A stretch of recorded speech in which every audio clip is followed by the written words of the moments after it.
बिस्मिल्लाहिर्रहमानिर्रहीम। सिर्फ 5 मिनट का मदरसा कुरान और हदीस की रोशनी में 30 रजबुल मुजर्रम। नंबर 1 इस्लामी तारीख। हज़रत मुसअब बिन उमैर रज़ी अल्लाह अन्हु। हज़रत मुसअब बिन उमैर रज़ी अल्लाह अन्हु कुरैश के अमीर तरीन घराने से ताल्लुक़ रखते थे।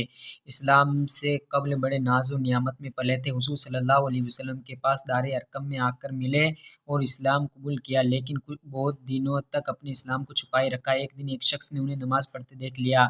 इसकी इत्तला उनके वालिदैन को कर दी। वालिदैन ने उनसे रिश्ता तोड़ लिया और उनको हर तरह की तकलीफ़ों और आज़माइशों से गुज़रना पड़ा। हज़रत मुसअब बिन उमैर रज़ी अल्लाह अन्हु किसी तरह फ़रार होकर हबशा हिजरत कर गए। फिर जब मक्का वापस आए तो हुज़ूर सल्लल्लाहु अलैहि वसल्लम ने उनको मदीना वालों के साथ मदीना के मुसलमानों को कुरान सिखाने और दीन की दावत व तबलीग के लिए रवाना फरमाया।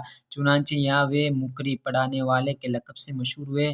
ग़ज़वाए बदर में भी बड़े जोश से शरीक हुए। सन 3 हिजरी ग़ज़वाए उहुद में हज़रत मुसअब बिन उमैर रज़ी अल्लाह अन्हु हुज़ूर सल्लल्लाहु अलैहि वसल्लम का झंडाते होते हुए बहादुरी और हिम्मत से इस्लामी झंडे को संभालते हुए इसी हालत में आप शहीद हुए। सल्लल्लाहु अलैहि वसल्लम का मौजूदा फ़रिश्तों के ज़रिए मदद। हज़रत साद बिन अबी वक्कास रज़ी अल्लाह अन्हु फरमाते कि मैंने जंग उहुद के दिन रसूलुल्लाह सल्लल्लाहु अलैहि वसल्लम के दाएं बाएं जानिब निहायत सफ़ेद कपड़े पहने हुए 2 आदमियों को देखा जो रसूलुल्लाह सल्लल्लाहु अलैहि वसल्लम की तरफ से खूब लड़ रहे थे, जिन्हें मैंने ना इस हाल इससे पहले कभी देखा और ना बाद में देखा। और वे 2 शख्स हज़रत जिब्रील अलैहिस्सलाम और हज़रत मीकाईल अलैहिस्सलाम फ़र्ज़ के बारे में बावज़ू मस्जिद जाना। रसूलुल्लाह सल्लल्लाहु अलैहि वसल्लम ने फरमाया, जो शख्स अच्छी तरह वज़ू करे और फिर मस्जिद में नमाज के लिए जाए और वहाँ पहुँचकर मालूम हो कि जमात हो चुकी है तो इसको जमात की नमाज का सवाब होगा और उस सवाब की वजह से उन लोगों के सवाब में कुछ कमी नहीं होगी जिन्होंने जमात से नमाज पढ़ी है। के बारे में बैतुल खला में जाने और बाहर निकलने की दुआ। जब बैतुल खला में जाए तो ये दुआ पढ़े, अल्लाहुम्मा इन्नी अऊज़ु बिका मिनल खुबूसी वल खबाइस।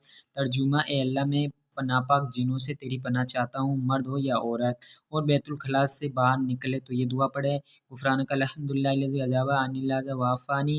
ए अल्लाह मैं आपकी मग़फ़िरत चाहता हूँ, तमाम तारीफ़ें अल्लाह के लिए जिसने मुझसे तकलीफ़ को दूर किया और आफ़ियत अहम अमल की फ़ज़ीलत, फ़कीरों को माफ़ करना। रसूलुल्लाह सल्लल्लाहु अलैहि वसल्लम ने फरमाया, पहली कौमों में से एक आदमी का हिसाब लिया गया तो उसके नामा अमाल में कोई नेकी ना थी। हाँ, मगर वे मालदार था और लोगों से खरीदो फरोख्त, खरीदना बेचना किया करता था और अपने बच्चों को कहता था कि फ़कीर और तंगदस्त से दरगुज़र करना।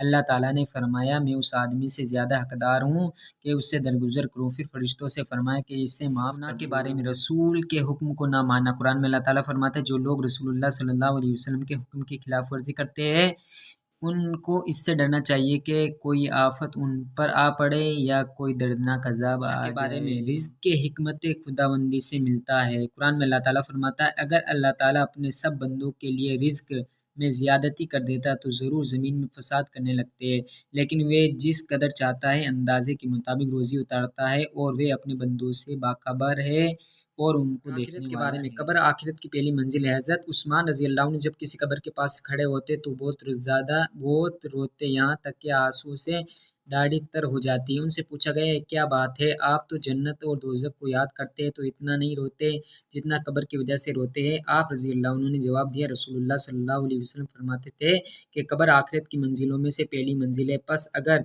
बंदा इससे नजात ना पा सका तो इसके बाद की मंजिलें इससे ज़्यादा सख्त नबी से इलाज। सफ़रजल के फ़ायदे। रसूलुल्लाह सल्लल्लाहु अलैहि वसल्लम ने फरमाया, सफ़रजल खाओ क्योंकि ये दिल को राहत और क़ुव्वत पहुँचाता है और पैदा होने वाले बच्चे के हुस्न को बढ़ाता है। सल्लल्लाहु अलैहि वसल्लम की नसीहत। रसूलुल्लाह सल्लल्लाहु अलैहि वसल्लम ने फरमाया, इंसान को अपनी हर ज़रूरत अल्लाह से मांगनी चाहिए, यहाँ तक कि अगर जूते की पट्टी भी टूट जाए तो अल्लाह ही से मांगे।